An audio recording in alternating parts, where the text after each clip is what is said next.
Space, the final frontier. But deep space? Well, that's a place where brilliant drones are made and created. This is the review of the Deepspace Stellar 25, a 2.5-inch ducted 4S drone that sometimes comes in at sub 249 grams. Sometimes it doesn't, but we'll discuss the battery options as we go through this review. This was sent to me very kindly by Deepspace. No money was changed hands. I've been told I don't have to do or say anything in exchange for it. The review that you're going to see is going to be honest and laid bare as much as I possibly can. Deepspace came along as a bit of an outlier to the FPV community not so long ago with the Deepspace Seeker 5. That was something that the channel funded for itself, and the review that we gave of it was completely honest, and I still stand by that review today, that is my favourite bind and fly 5-inch drone that I have ever flown. The Deepspace Seeker 3, whilst not necessarily my favourite sub 249 gram drone, is right up there at the very top of the tree.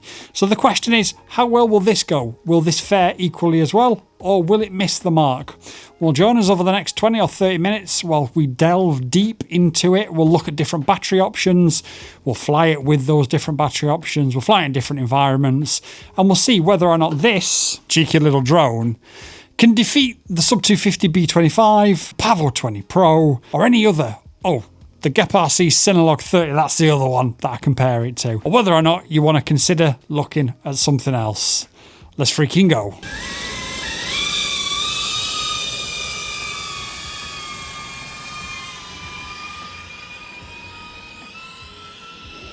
Well then, the Deepspace Stellar 25.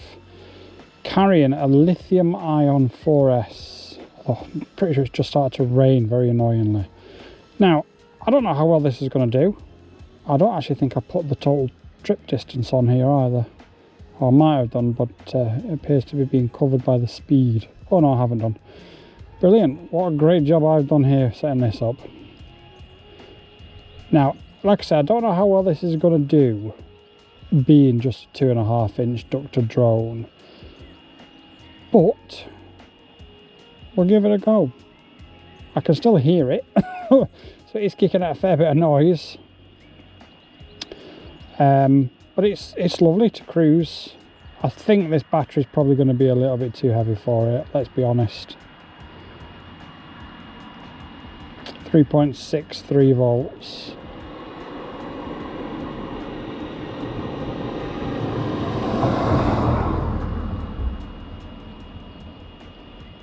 We'll probably get a couple of kilometres on this, but I think we'll actually be more efficient using maybe an 850 mAh LiPo, if I'm totally honest. I don't think this is going to do us particularly brilliant numbers. Oh, I have got the round trip. Yeah, I am an idiot. Don't worry about it. So we're cruising at 44% throttle and 30 miles an hour. Which is, you know, it's not slappy. Once we've got it up and going, it's all right. It's relatively high throttle position if you're wanting to do long range, though.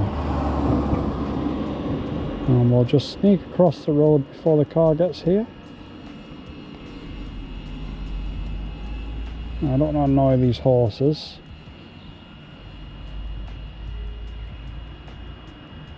So we'll try not to, as best we can. We are 1.5 kilometres in, and we are now steady at about 3.56, 3.57 volts. If we kept it fairly low here, I don't think we'll have too much trouble doing a few laps. It is quite loud though, carrying such a heavy battery, that I will say. Now that was my attempt at not adjusting throttle or stick position too much and nearly coming a cropper against that tree. We've got a pedestrian and a dog down there to our right. We're not over them. The spotter has confirmed with me that I was over to the left. I've now drifted over to the right. And we are now again back left of the path again. At 3.54 volts, 20 miles an hour, so there is a bit of a wind there. Not as bad as it was the other day with the Avion Nexa, which, for anyone who's seen my community post recently, I have rebuilt completely. It's almost like a new drone. The only thing I've not replaced really is the motors. Now we are on 3.50 volts, and I'm sure I saw a little bit of rain on the camera there, but the majority of this is protected, and obviously we know that the motors, being brushless, are waterproof, so I'm not going to panic too much, but I am just aware of my environmental surroundings, and also signal, battery. We have got LEDs on this so we can see it further away than normal. 2.6 kilometers flown total distance. Now we have got GPS rescue set on, but I'm not going to go over there yet. I'm going to move just because I don't necessarily want that GPS rescue to kick in with a lithium ion pack on. We have got 15 satellites. We are locked to 60 megabits per second. Everything is running really nicely. 3.41 volts at 3 kilometers. This was never going to be a long-range quad. However, we've got some range out of it nonetheless.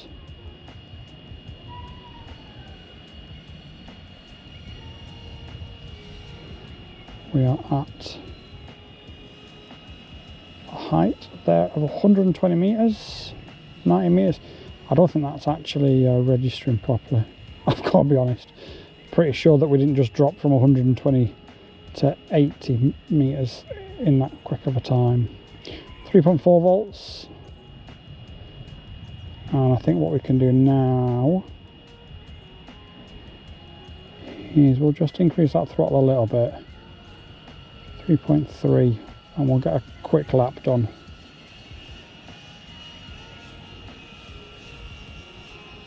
Sorry, quicker lap, it's very loud.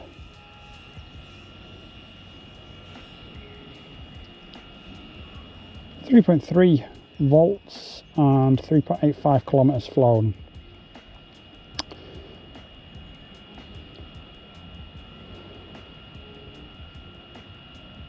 Six and a half minutes. So I suspect if we did this again with an 850 lithium LiPo pack, I suspect we would probably get about the same flight time. I think we're just that much higher in the throttle because of the extra weight. But it's been an interesting challenge. I always like to push things to do things that they're not supposed to do in the interest of science and technology. 4.5 kilometers we can say now at 3.25 volts, 7 minutes 15 seconds. We are at 50% throttle though. Now as we turn here, we should get a nice little tailwind which should increase our speed to 40 miles an hour. And that battery's recovered up to 3.25 nearly.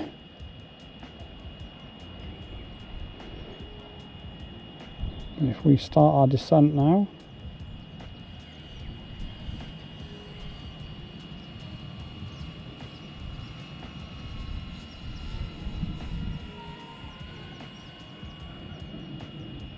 and if we just take it nice and easy around here,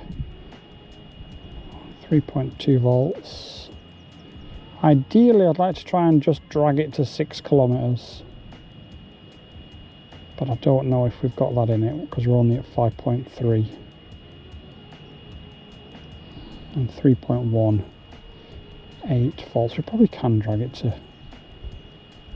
to that, to be fair.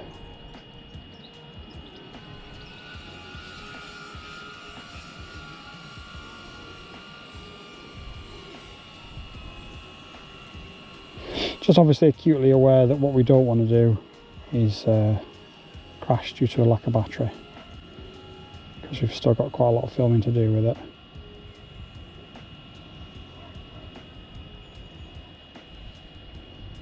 Or crash for any reason really at this stage.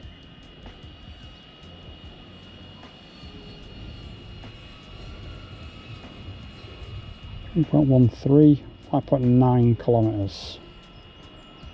So I will start our flight back and I will confirm that we have flown 6 kilometers with a 2.5 inch ducted drone using a 3000 mAh lithium ion pack. But my advice to you is 9 minutes and a half, I suppose. Yeah, we've done all right. We've done all right. We can probably drag it to 6.5 kilometers.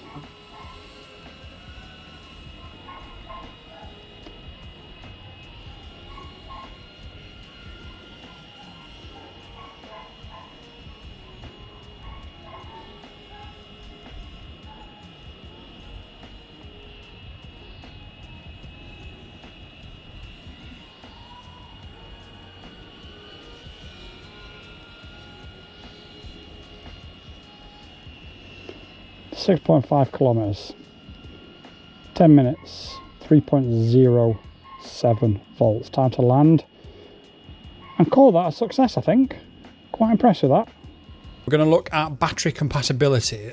Always with these types of drones, you've got sort of a couple of metal bits here which is going to restrict just how big of a battery you can fit on there. But actually this has surprised me. So we'll start with the smallest one first of all. This is the GNB 660 LiHV, and as we can see it fits on just widthwise, and lengthwise we've got plenty of room. If I move my hand from there, look, got plenty of room at the back. So GNB 660 LiHV, not a problem. Moving up one to the sub 250 720 4S LiHV. This is my favourite pack. This is slightly narrower than the 660, but slightly longer, as you can sort of see towards the back there. Apologies for the glare coming off the studio lights. So the 720 sub 250 battery is probably a perfect fit, really. It leaves just a tiny little bit. Now we've got the Dogcom 850 packs. These are great packs. These are not LiHVs though. And width-wise, we're absolutely fine. And length-wise, we've got plenty of room there. So no problems at all. Now what really does surprise me is, and it's going to be a tight fit, but it will fit. The 18650 pack from Flywoo just fits. Now width-wise, it's sort of sat on top of that metal plate. However, we've got enough room to go underneath and through with this and secure it down.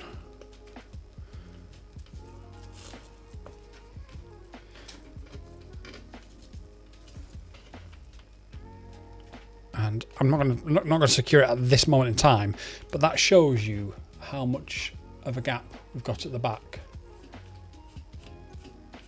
So plenty of room. We'll get that secured down and we'll actually take that for a long range flight and see how well it goes on efficiency.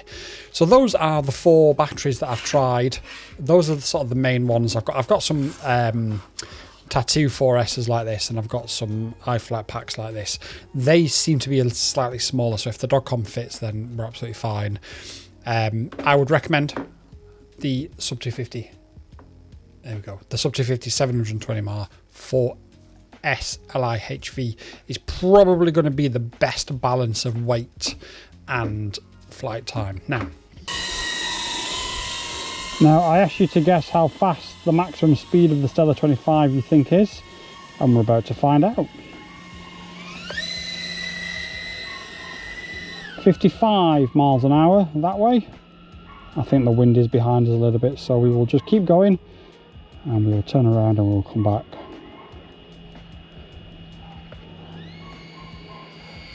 65 miles an hour is the top speed of this 2.5-inch ducted drone. Are you impressed with that? Do you think it should be faster? Did you think it was going to be slower? Let me know in the comments down below.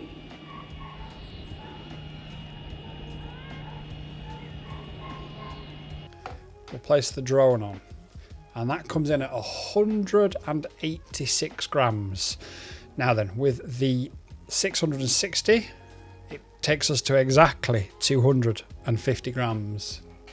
I think this pack's slightly heavier. It's most likely going to be anyway, isn't it? So the 720 mAh takes us to 254 grams. The 850 mAh pack takes us to 285 grams. And the big boy, I'll put it this way up so you can see, takes us to 384 grams. We have options then to keep us at that magical weight. If we throw that on, 250 grams. So we do have options to, there you go, 249 grams. Quick, somebody take a screenshot of that and show it to the Rozzers when they turn up the next time.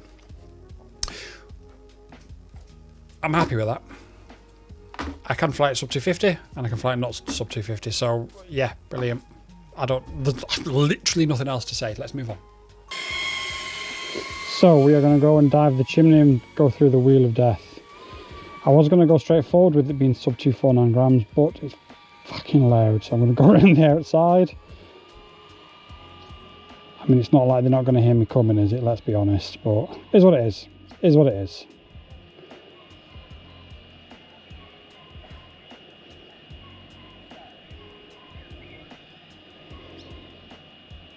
So, just need to concentrate a second, because obviously it's a bit of a beast. Just get back on that power in time. But it's all good. Easy to fly, no problems.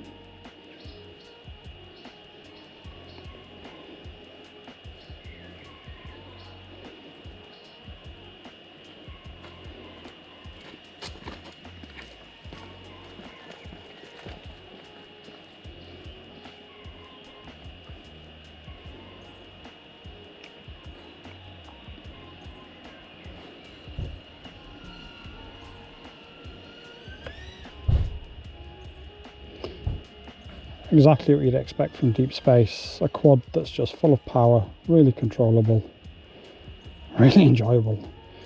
I forgot to actually talk for a second then, because I was having so much fun.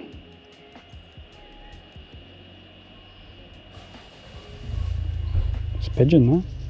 Catch the pigeon! Probably better not catch a pigeon in case it decides to jump at me. And I catch him in the face. And by him, I mean him catches me in the face. And by me, I mean the drone. Let's go through the Wheel of Death once more before the rain comes. Intro roll up to the top of the chimney. Dive the chimney. And then bring her back out. For a flight distance of 1.4 kilometers in total, 2.5 minutes, and 3.7 volts remaining. I guess what we should do is test the old return to home now then.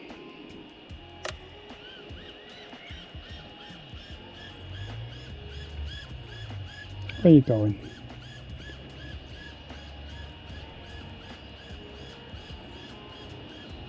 Yep, so the return to home works. It rather than just full throttling up to its height and losing all the battery, it punches up, and as I've retaken control now, we've gone from 3.69 volts to 3.66, 3.67 volts, so we've lost hardly any battery there. Got a pedestrian there walking on our left. I was hoping it was a mountain biker, to be honest.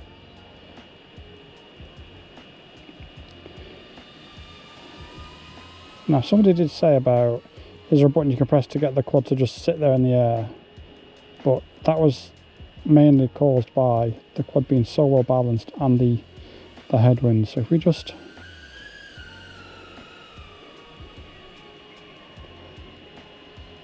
you can get it to do it like that. It's just losing a little bit of altitude now, but generally speaking it's not too much of a problem at all. And in a second we'll switch to in here, and we've got lovely high rates on this as well, so we can throw it around.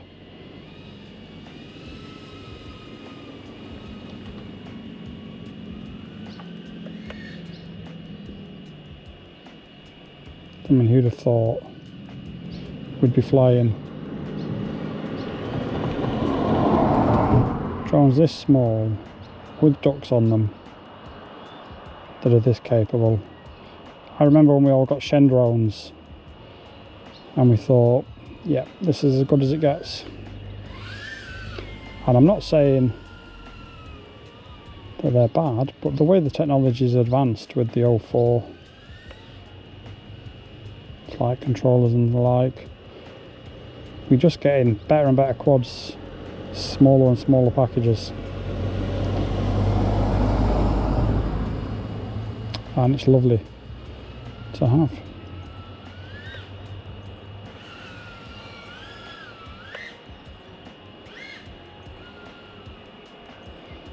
Right, 3.5, 3.45, well, time to land basically.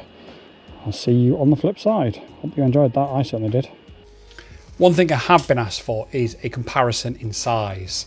This is the Deep Space Seeker 3 versus the Stellar 25. So that gives you an idea of the sort of size differences. Although the Deep Space Seeker 3 is a 3-inch drone and this is a 2.5-inch drone, they are around about the same size, with the Deep Space Seeker being probably just very, very slightly longer. Well, I don't know actually. They're about the same size. Obviously that would be accounting for the ducks. If I can move this out of the way a little bit, and we'll try to move this into the middle, because I've also been asked for a comparison against the Gep RC Synolog,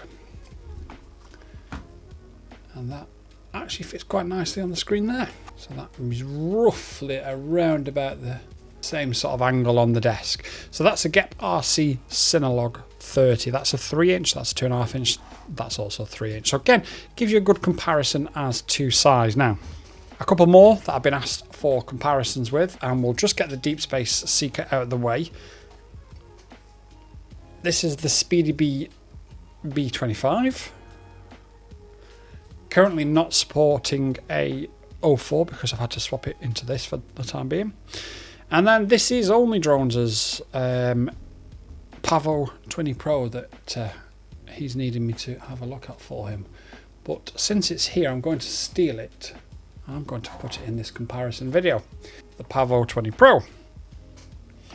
And then just for lols, there is the Wally Eagle 2. Just to show you how tiny that thing is. Absolutely tiny. You can probably get about 4 of those on the Deep Space Stellar. So that's the Pavo 20 Pro, which is pretty much one of my favourite sort of ducted drones.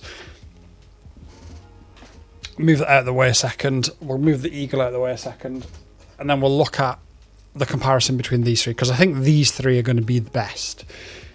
The Synolog 30 flies really, really well and doesn't feel its way. Although, again, these are actually going to be the same sort of size. I think the reason why this doesn't feel its way as much as this does is because this has got slightly larger props.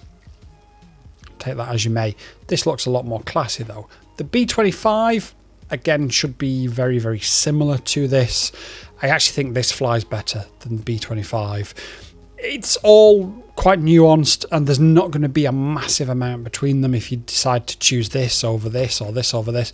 They're all going to be very, very similar. But I'm going to dismiss the B25 and we're going to take that out of the race. So the question to ask then is, which one between these two do I find the best? And in all honesty, it's the right tool for the right job. If you're flying mainly outdoors in higher winds, you're going to want something with bigger props. But if you're flying something that is you're wanting to thread the eye of a needle with, that's in a bit of a smaller gap, bit smaller spaces, maybe more indoors, then the Stellar 25 is probably going to be the one for you. As well as the fact that this is also 4S and this is 4S, so they've got the same amount of sort of power in that respect.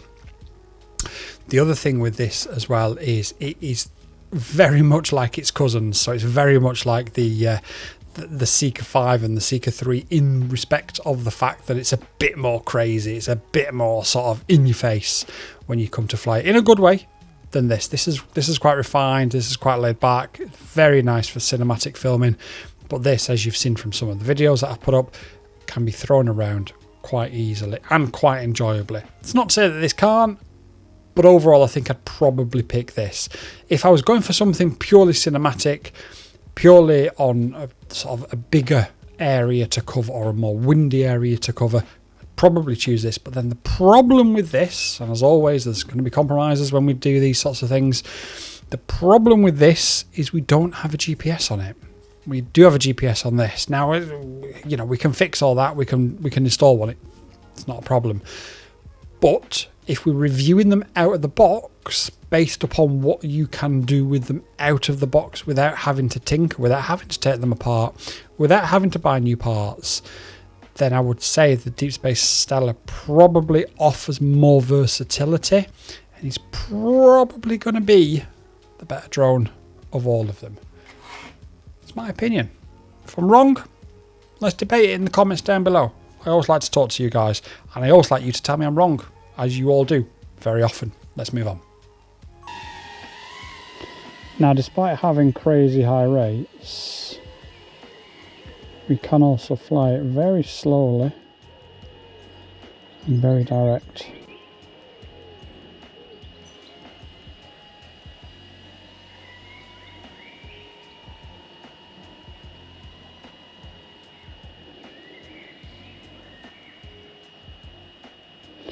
There is very little wind today though, despite the fact that it has been raining several times, and you can obviously see from the clouds above that we're expecting a lot more of it. But the FPV gods have been very kind to me, allowing me to get 4 major flights done to get this review out to you guys. I know you are all very excited to see it. And like I say, we'll just change the pace a little bit. Just nice, slow, deliberate.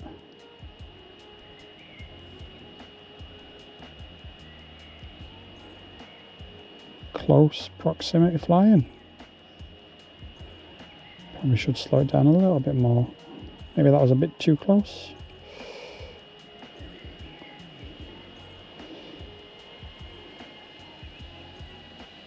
I love you analog guys, you're all crazy. Who needs to see branches, eh? I love you all. And I don't mind flying analog. I find the lower latency to be electric, but I also find the not being able to see branches quite electric for a different reason.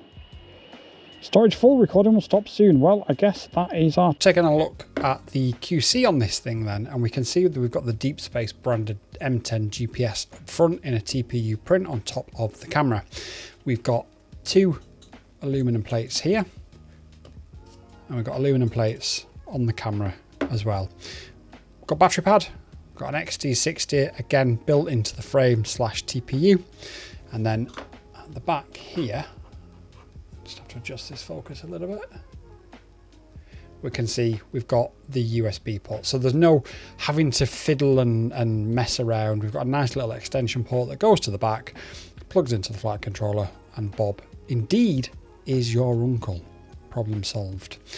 On the sides, we'll spin this around and we'll just adjust that focus again,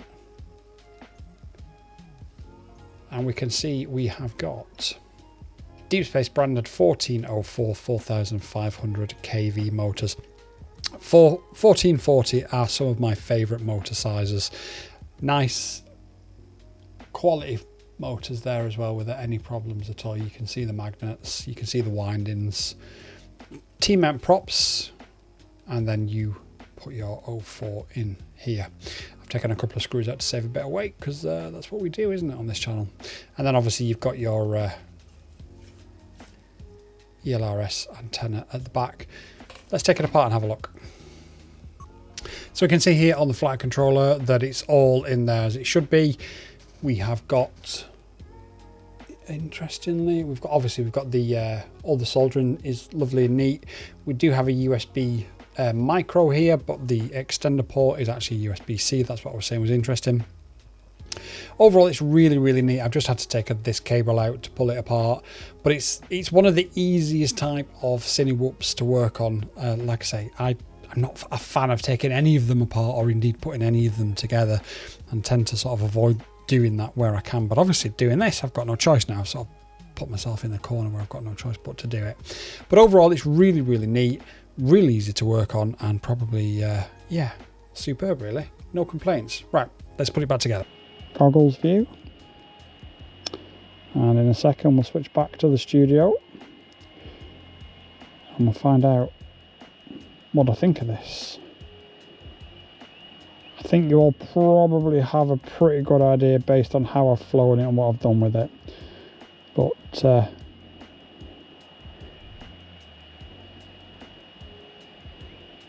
I guess we'll find out pretty soon.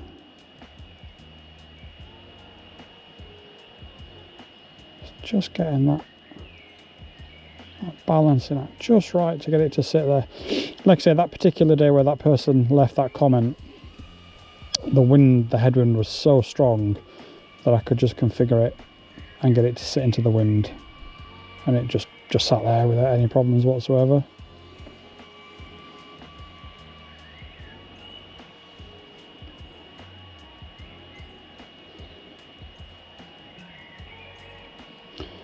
And I figured we've got a little bit of battery left, so we'll explore up here. But obviously the spot I can see, but the memory card is full, so you are only going to get goggles view. But for anybody that wants to know what it looks like wearing a set of goggles, the difference between the footage that you will see and the footage that you will portray, this is the difference. Now, I haven't said hello to my friend on the CCTV operating room for a while, so I think that's what we'll do.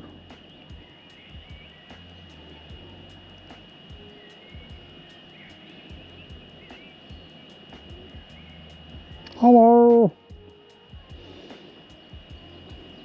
That'll walk somebody up in the control room, I've got no doubt.